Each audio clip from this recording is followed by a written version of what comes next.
My name is Brian Miller. I am the CEO, director, and co-founder of Astra Exploration. We are focused on discovery of precious metals, high-grade precious metals in Argentina and Chile. We're just really ramping up exploration at our flagship asset called La Manchuria. Very high grades near surface, second year of exploration. It's a really exciting time. It is. It is. Argentina's taking off, but so did your shares last year. Good year for you guys. Good year for you guys. Look, we're going to look forward to what you're up to in 2026. But first, let's look back to 25, work out what you did and kind of how you set yourself up for success this year. So maybe what were the big achievements of last year? The last year, the big achievement was obviously the securing a deal on La Manchuria. That was done in the middle of 2024, and early 2025 was our first drill program.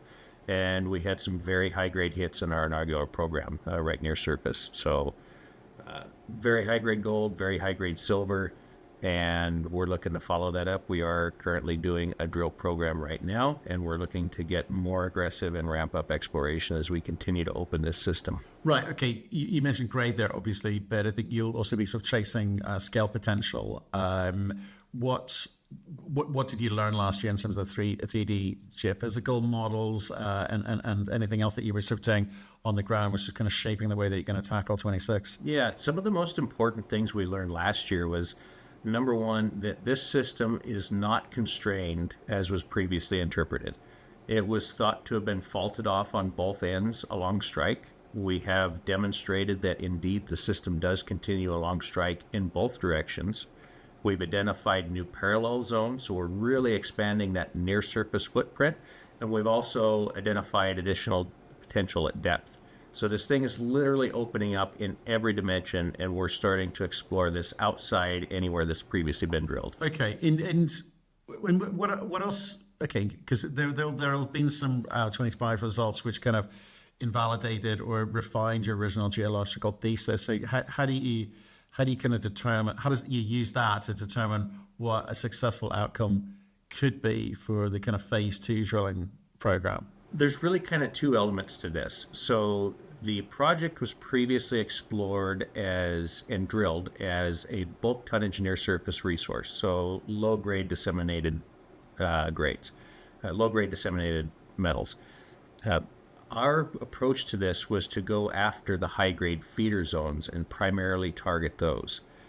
So what we're finding is that as we target those, as we drill this resource out, we are adding additional low-grade dissemination in that kind of that bulk tonnage shell model, if you will, but we're also identifying new zones of high grade. So it really is growing in two substantial factors. So what's the market been rewarding you for, do you think? Because obviously with that kind of dual track approach, people tend to like one or the other, but don't really understand how they kind of fit together or how they potentially could fit together. I think the market's rewarding a couple of things. And number one, I think the market understands the fertility of the system.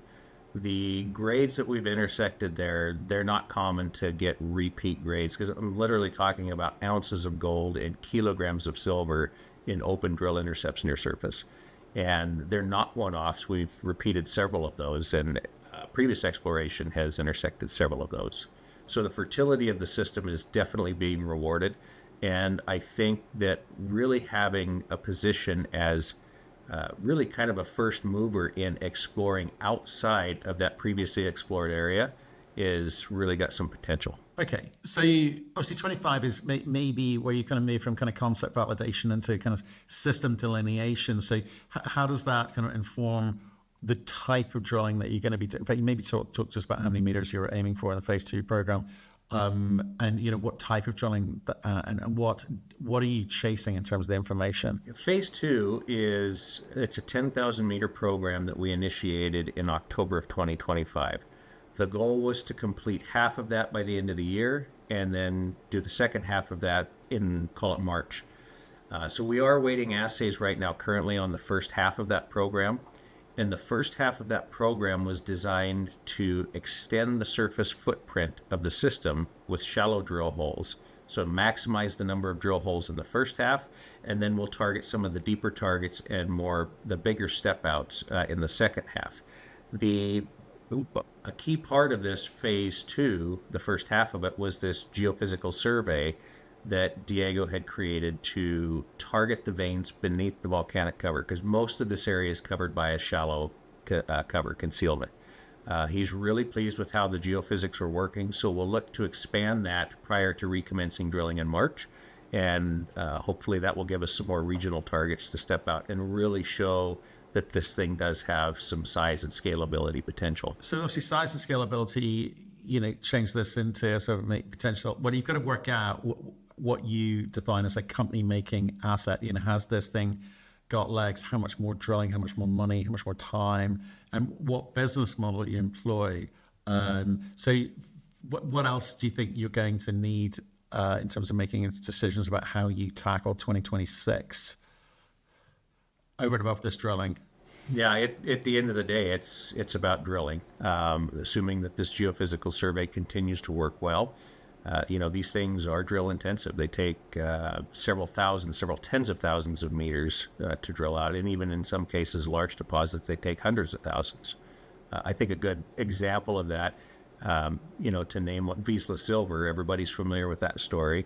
I think that the time that they've explored the Panuco district, I think they've 200,000 or 300,000 meters of drilling in total. So it's a lot. But as we've seen, they can obviously be very big. They are indeed. They've been tackling that very well. Right. You kind of mentioned Argentina there, and I kind of skipped over this, but maybe just talk about how institutional investors are viewing Argentina now as a kind of destination for investing, the ability to invest. I guess I will say the ability to get your money out of country. How have things changed since you've been there? Obviously, Argentina's gone through major shifts here in the last couple of years. It's historically been a pendulum that has swung back and forth politically for decades. We are encouraged because this is, without a doubt, the best and fastest change that we've seen in a generation. And we're seeing a lot of money being invested into Argentina, particularly in the mining sector. If you look at the Vicuña district, for example, Lundin and BHP, some of the largest and best mining companies in the world, developing those terrific world-class assets. You've got Kinross investing there, McEwen Copper. You've got several stories that are growing, Abra Silver. So we do see investors investing a lot of money into Argentina at a pace that we haven't seen yet.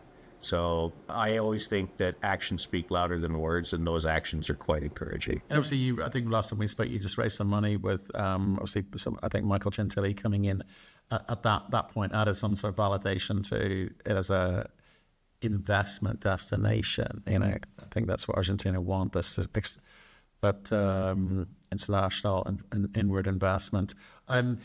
Just coming back to, just if you don't mind, just get a little bit more detail on the La Manchuria in terms of that kind of strike zone. It's sort of what you talked previously about, sort of 500 to 800 meters extension from the main strike zone. Can you talk about maybe your expectations around where you start putting some numbers around this thing, maybe in terms of resources, etc.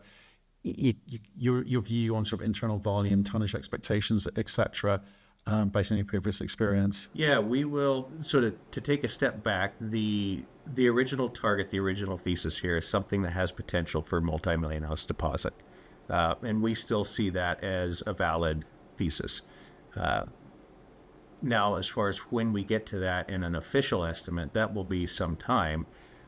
What I think the most important steps are at this point for Astra and our shareholders is going to be to demonstrate scalability and size.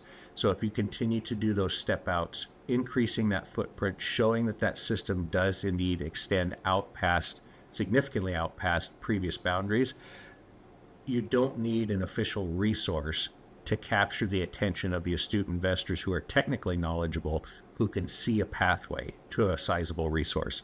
So that's where the most value, most marginal value for the least amount of capital is going to come from. Because once you start going into an official resource, that's more dense drilling, that's capital intensive, that's dilutive. You want to get that value first before you raise that kind of capital. But how are you deciding on where to go? Like you raised a bit of money, right? So, but it's not a ton of money. So you've got to be kind of efficient. You've got to got this eastern zone. You've got this West Peter vein system as well going on. Where are you seeing the most success? And again, coming back to specifically the way that the types of drills and the way that you go about gathering this information through the drill bit. I get the second half of this 10,000 meter drill program happening from March, etc. But what exactly is going to inform your ability to go out and tell the market, like here is us showing you the extent of this system. This is the potential. What are they looking to hear at the moment, or is the metal prices kind of negate the need to be too detailed, and it's something else that's kind of driving the ability to raise capital at the moment? I don't know that there's a real straightforward answer at this point, because this is still relatively early stage. And I think one of the challenges that we have right now is demonstrating to investors that this has size and scale potential. They still see it as a small deposit, and we think that is primarily because of the stage of it. We are demonstrating that it is open. It continues to open in every dimension. So I think, right now what always gets people's attention is high grade near surface. But I think that there's much more to this story than just the high grade. As we continue to drill this thing out, we're still demonstrating that there is larger intervals of lower grade for that bulk tonnage disseminated deposit. So, we showed that with the phase one. What we're seeing as far as visualizations in this first half of phase two seem to confirm that, but we're still targeting the high grade zone. So there's kind of two evolving stories there. And I think each of those are very important. But you said earlier, you talked about the kind of the value of the contained metal.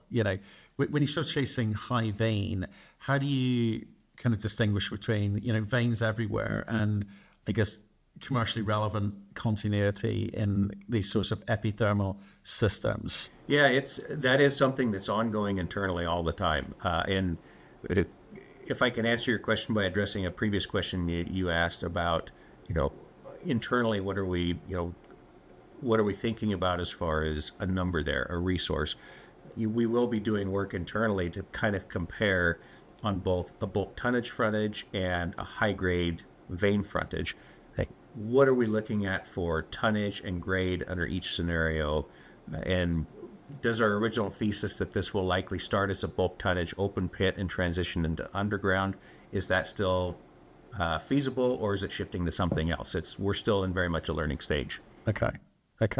And again, I probably asked this question in a couple of ways. I'm not perhaps being as clear as I should be, but in terms of how do you get to a point where you can start defining a kind of phase 3 drill program, where you probably need to start thinking about being kind of resource orientated, but versus kind of discovery orientated? Yeah, I think when we demonstrate to a point that the market understands that there really is scale potential here, if we start expanding the system into more regional targets, then I think you get to a point that you start focusing on resource development, because you can see a clearer pathway at that point once you demonstrate that the system is much bigger outside of this localized area. Right. So for now, you're sort of confident in these kind of like step outs that you're doing versus kind of infill, clearly. Is that right? So, some putting words in your mouth. I don't want to do that. No, I think that's a fair assessment. Okay. So, but is there kind of ongoing met work again, just to make sure you're not spending too much time on something which may not kind of work out for whatever reason technically later? Where are you with that? There was some preliminary metallurgy that was done. It had some favorable returns. I think the recoveries were in the 90s for gold and in the 80s for silver. But we realized that there is more metallurgy to be done. Those were done on high-grade samples. I think that we need to work on metallurgy for more homogeneous, if this is indeed a low-grade open pit starter. So that work does need to be done, but it's something that we will we will look to do in due course. Okay. Look, I'm not going to ask you about conceptual mine work at this point. a bit early in the day, but maybe let's talk about the Chilean portfolio. We don't talk about it much. Obviously, Pampa. Oh God, I can't even pronounce it. Pampa Paciencia. Paciencia. It's a tough one. Yeah, it's a tough one for me. What have you been doing there? What's the upside? We haven't done anything in addition on Pampa Paciencia. It's still, we like that project a lot. There's a lot of opportunity there. We haven't been in a big rush to do anything just because we really wanted to see how La Manchuria developed. But, we'll consider, there's increasing interest in Chilean projects, especially those with gold and copper potential, which Paciencia does have. So we'll figure that out. If we hold that, if we spin that out, if we JV it, just what we do there. But I think that there's still a lot of deep value in that project. And same with Cerro Bayo? Yeah, Cerro Bayo, it's actually our favorite technical target, favorite geological target in Chile. It's high elevation in the Maricunga. It's much more expensive to explore. But that's a terrific Solaris Norte type target. So, and you have activity up there that's, really pushing that district forward. You have the commissioning of Solaris Norte further north in the belt. You have Rio 2 bringing Phoenix online. So, there's activity picking up there, and that's a great target. And I think that there's a lot of potential for it, especially in a market like this. Okay. And how do you feel about the kind of balance sheet at the moment? It kind of gets you through to the end of phase 2 drilling, right? Yeah, we've got enough to fund the second half of phase 2, funds as well towards the end of the year. But of course, junior company, you've always got to raise money at some point. It's a question of where that'll come from and in what form. Yeah. And well, you've got a good register at the moment, for sure. That helps. And in terms of people, where you kind of good for people, finding people, keeping people, that's the kind of market that gets a little bit more competitive? Yeah, the market's certainly more competitive and will continue to be so as this cycle develops. I mean, you'll have exploration is going to come in vogue again. And I do think that, we have people who are committed to the company, committed to the project. They own a lot of shares. They're well incentivized. They're, in line with the rest of our shareholders. So we will look to continue to grow the team, obviously. But it's more of a competitive landscape to find the good talent. Okay. But so, having said that, good stories do attract good talent. Yeah, for sure. I just wondered, if Argentina, I know what's happening in Chile. We've really kind of struggled to find quality and keep that quality. It's very competitive up there. I wonder what Argentina was finding. So, 2026. I mean, just sum it up for us. What are we looking for? How do we judge you? 2026. I think there's no reason that 2026 can't be as good of a year or better than 2025 for Astra, as we continue to develop and show that this thing in Argentina, that La Manchuria, has size and scalability. And we continue to show that it does have high grade, the fertility of the system. I think that we have a lot of room to grow here, and it's in a fantastic jurisdiction. And do you think you're fairly valued at the moment for the stage that you're at? Obviously, like I said, it's a great year for you guys, but in terms of the kind of step change that you're going to need to kind of deliver in 2026, with the activities, is that a case of backfilling, or there's growth to be had? I think there's growth to be had. It's always hard to argue with the market, what the market thinks that you're worth. And I think that right now, appropriately, everybody's waiting on assay results. We've got, obviously the wind at our back in the precious metals prices, but everything's kind of hanging on assays right now. We've demonstrated that the system is larger. We've announced that in December in the news release. And now it's just a matter of how much metal is there. That's the easy bit, right? All it takes is assays, right? Exploration's so easy. So why more people don't do it, Look, Brian, like I say, good year for you guys next year. Some, assays to come back, some more drilling to happen into a really strong market, great metal prices. Good luck Stentosh, okay. Absolutely. And something I'd add just on as a closing note, I always try to make mention of this. I don't always remember to, but I'm a firm believer that if this cycle continues to develop into what we think it will, that producers and mining companies are going to be one of the most important sources of capital for exploration companies. They will need to fill their pipelines that have been depleted for decades now. And so I think a portfolio of high quality projects in a junior is going to command a higher valuation. Having said that, we're quite happy with the projects that we have, but we are continuing to look at others to add to the portfolio. So if we would bring something else in, don't take that as a surprise. It's something we're actively doing.